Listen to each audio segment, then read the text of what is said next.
तीसरा स्कंद।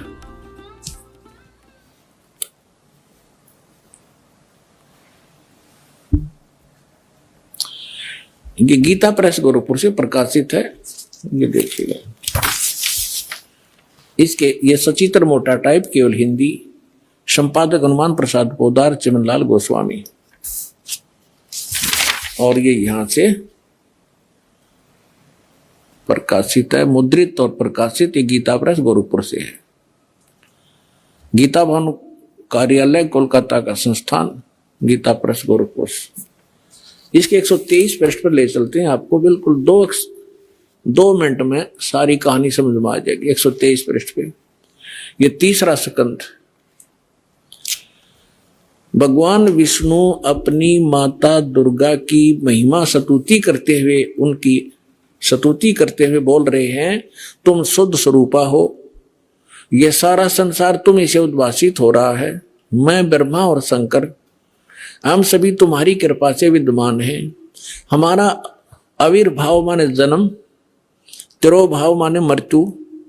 हमारा तो जन्म और मृत्यु हुआ करता है, केवल तुम ही नित्य हो, जगत जननी हो, प्रकृति और सनातनी देवी हो।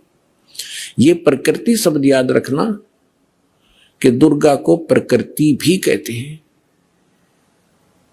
जिस समय दास आपको श्रीमद् भगवत गीता में यह सिद्ध करेगा कि ब्रह्मा विष्णु महेश की उत्पत्ति दुर्गा से हुई है और गीता में वर्णित है, उस समय प्रकृति शब्द आपका काम आओगा कि प्रकृति दुर्गा को कहते हैं। गीता के अंदर 2 प्रकृति बताई है, एक तो जड़ जैसे ये अग्नि वायु हवा आदि, और एक चेतन ये दुर्गा प्रकृति है। तो इसलिए कहते हैं तुम आप ही प्रकृति हो। और फिर भगवान शंकर क्या कहते हैं देखिएगा। भगवान शंकर बोले, देवी यदि महाभाग विष्णु तुम्ही से प्रकट हुए हैं, उनके बाद उत्पन्न होने वाले ब्रह्मा भी तुम्हारे बालक हुए, फिर मैं तमोगुणी लीला करने वाला, क्या मैं तमोगुणी लीला करने वाला शंकर क्या तुम्हारी संतान नहीं हुआ? अर्थात मुझे भी उत्पन्न करने वाली तुम ही हो शिवे। संपूर्ण संसार की सृष्टि करने में तुम बड़ी चतुर हो। इस संसार की सृष्टि, स्थिति और संहार में तुम्हारे गुण सदा समर्थ हैं। उन्हीं तीनों गुणों से उत्पन्न हम ब्रह्मा विष्णु एवं शंकर नियमानुसार कार्य में तत्पर रहते हैं। अपने आत्माओं, इस पवित्र पुराण के चंद पंक्तियों ने 4-5 कंसेप्ट क्लियर कर दिए। नंबर 1, ब्रह्मा विष्णु महेश की जन्म मृत्यु होती है, ये अविनाशी नहीं। दूसरा ये कर दिया कि दुर्गा प्रकृति को कहते हैं। तीसरा ये हो गया कि प्रकृति दुर्गा इनकी मां है। और चौथा ये हो गया कि रजगुण ब्रह्मा है, सतगुण विष्णु, तमगुण शिव जी। और 5वां ये हो गया कि ये भगवान केवल वर्क डन दे सकते हैं, जैसा जिसका कर्म है इसमें ये कोई परिवर्तन नहीं कर सकते। ये इससे सिद्ध हो गया। दर्शकों, इससे यह सिद्ध होता है कि जब श्री ब्रह्मा, श्री विष्णु और श्री शिव जी नियमों में बंधे हैं, वे किसी के भाग्य में परिवर्तन नहीं कर सकते, तो उनसे कम शक्ति युक्त ये देव हमें भाग्य से अधिक लाभ कैसे दे देंगे? दर्शकों, वास्तविकता तो कुछ और ही है। अब तक के प्रमाणों से यह तो सिद्ध भी हो चुका है कि जो भी भक्ति क्रिया छठ पूजा के दौरान की जाती है, वो सब निराधार है, अर्थात मनमाना आचरण है, जिससे किसी भी प्रकार का आध्यात्मिक व भौतिक लाभ संभव नहीं है।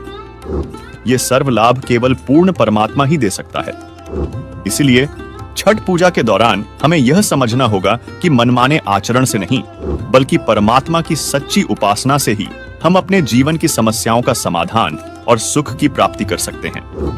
तो आइए जान लेते हैं, कौन है वो पूर्ण परमात्मा जो हमारी आयु भी बढ़ा सकता, तथा क्या है वो सतभक्ति जिससे मिलते हैं सारे लाभ।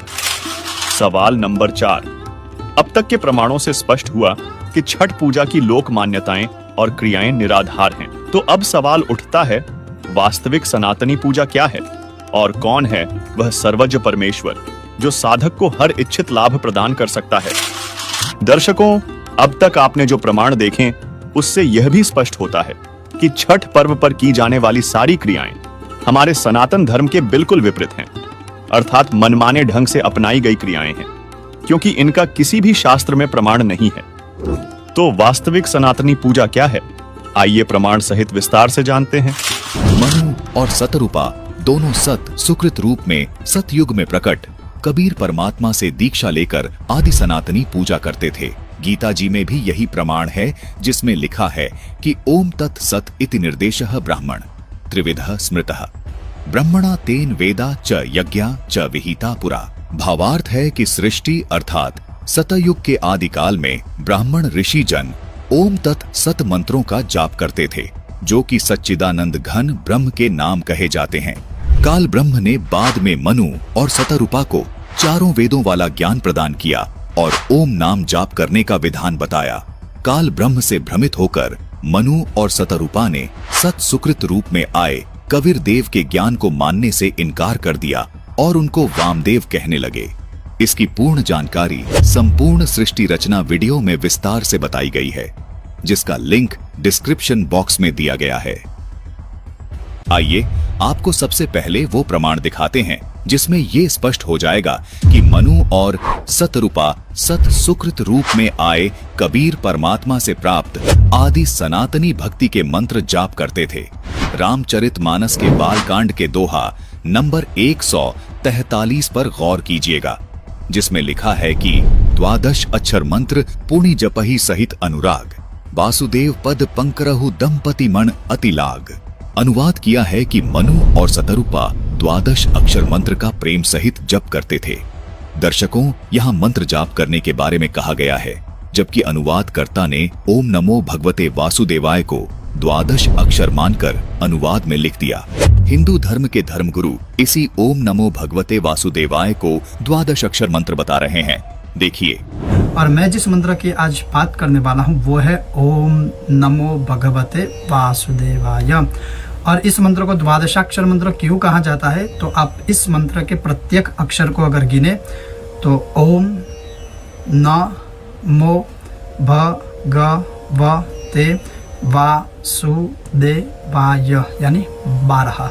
तो इस मंत्र के जो अक्षर है, मंत्राक्षर है, वो कुल मिलाकर 12 है, इसीलिए इसको 12 मंत्र कहा जाता है। ओम नमो भगवते वासुदेवाय को इस प्रकार 12 अक्षर परिभाषित किया है। अनुवादकर्ता ने लिखा है ओम नमो भगवते वासुदेवाय।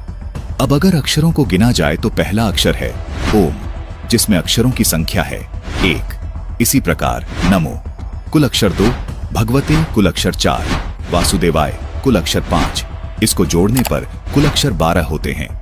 दर्शकों, लेकिन ये वो 12 अक्षर नहीं है, जबकि हम गणेशाय नमः, ओम नमः शिवाय, कबीर देवाय नमः, पूर्ण परमात्मने नमः आदि शब्दों को प्रभु की स्तुति करने से पहले प्रणाम रूप में बोलते हुए सुनते हैं। ये मंत्र नहीं है। दर्शकों, इसी विषय पर आपको प्रेमानंद जी की एक वीडियो दिखाते हैं, जिसमें प्रेमानंद जी भी ये स्वीकार कर रहे हैं कि ओम नमो भगवते वासुदेवाय अथवा ओम कृष्णा देवाय नमः आदि ये मंत्र नहीं है, ये जप करने का नहीं है। महर्षि, आपने सत्संग में कृष्णाय वासुदेवाय वाला मंत्र बताया था, उसको किस विधि से जपा जाए फिर? ये तो प्रार्थना पुकार है, उसका जप का मतलब थोड़ी है। दर्शकों, सच यही है कि ओम नमः शिवाय, ओम नमो कृष्णाय वासुदेवाय, ओम नमो भगवते वासुदेवाय ये मंत्र हैं ही नहीं। ये तो केवल प्रणाम वाक्य है, जो केवल नमन करने के लिए बोले जाते हैं। इस बात की पुष्टि जाने माने कथावाचक प्रदीप मिश्रा जी भी कर रहे हैं। इनका भी यही मानना है कि ओम नमः शिवाय केवल प्रणाम वाक्य है। हम अपने मुख से पंचाक्षर मंत्र का जाप करते हैं, नमः शिवाय बोलते हैं तो शंकर जी को नमन होता है। जब हम अपने मुख से षडाक्षर मंत्र का जाप करते हैं, ओम नमः शिवाय कहते हैं, तो शिव जी को प्रणाम होता है। दर्शकों, अभी आपको कथावाचक पंडित गिरी बापू जी के विचार भी सुनाते हैं। उनका भी यही कहना है कि ओम नमः शिवाय मंत्र नहीं है, ये केवल प्रणाम वाक्य है। उन्होंने तो ओम नमः शिवाय का अर्थ भी बताया है, सुनिए। ओम नमः शिवाय मंत्र का अर्थ क्या है? ओम का अर्थ है समस्त ब्रह्मांड, अनंत कोटि ब्रह्मांड। नमः का अर्थ है नमस्कार। शिव का अर्थ है कल्याण। शिवाय का अर्थ है शिव और शिवा। हे भगवान शिव और शिवा, नमस्कार करते हम, पूरे ब्रह्मांड का आप कल्याण करो। ऐसा अर्थ इस मंत्र का है। ओम नमः शिवाय कोई मंत्र नहीं है, ये तो सिर्फ प्रार्थना है। प्रणाम रूप में बोले जाने वाला एक वाक्य मात्र है, जैसा कि इन कथावाचकों व धर्म गुरुओं ने खुद भी इस बात को अपने प्रवचनों में स्वीकार किया है। दर्शकों, जिस प्रकार ये प्रमाणित हुआ कि ओम नमः शिवाय मंत्र नहीं है, ये केवल प्रणाम वाक्य है, उसी प्रकार ये 12 अक्षर ओम नमो भगवते वासुदेवाय मंत्र नहीं है, ये भी प्रणाम वाक्य ही है। अनुवादकर्ताओं को 12 अक्षर का यथार्थ ज्ञान न होने से तथा तत्व ज्ञान के अभाव से 12 अक्षर मंत्र को गलत परिभाषित किया है, जबकि मूल पाठ में कहीं भी ओम नमो भगवते वासुदेवाय नहीं लिखा है। यदि 12 अक्षर मंत्र ओम नमो भगवते वासुदेवाय होता तो तुलसीदास जी रामचरितमानस की इस चौपाई में अवश्य लिख देते, लेकिन तुलसीदास जी ने इस प्रणाम वाक्य को कहीं 12 अक्षर मंत्र नहीं लिखा। इससे स्पष्ट है कि ओम नमो भगवते वासुदेवाय 12 अक्षर मंत्र नहीं है। 12 अक्षर मंत्र कौन सा है, आइए जानते हैं, जो संत रामपाल जी महाराज ने प्रमाणित करते हुए विस्तार से समझाया है। इस दोहे का यथार्थ अनुवाद है कि मनु और सतरूपा सतयुग के आदि में 12 अक्षरों के मंत्रों का जाप बड़े ही अनुराग अर्थात कसक के साथ करते थे। पूर्ण परमात्मा अर्थात वासुदेव पर उन राजा और रानी का पूर्ण विश्वास हो गया था। दर्शकों, आपको वासुदेव का अर्थ भी विस्तार से बताएंगे। पहले ये जान लेते हैं कि मनु और सतरूपा जिन 12 अक्षरों के मंत्रों का जाप करते थे, वो 12 अक्षर के मंत्र कौन से हैं? दर्शकों, अनुवादकर्ता ने यहाँ जिन 12 अक्षरों के मंत्रों का वर्णन किया है, ये वो 12 अक्षर मंत्र नहीं है जिनका जाप मनु और सतरूपा जी करते थे। अनुवादकर्ता और वर्तमान धर्म गुरुओं के अनुसार श्री कृष्ण जी वासुदेव हैं, इसलिए उन्होंने मनमाने ढंग से उन 12 अक्षर के मंत्रों को ओम नमो भगवते वासुदेवाय लिख दिया, जबकि श्री कृष्ण जी तो द्वापर युग में हुए हैं तथा मनु और सतरूपा जी सतयुग में हुए हैं।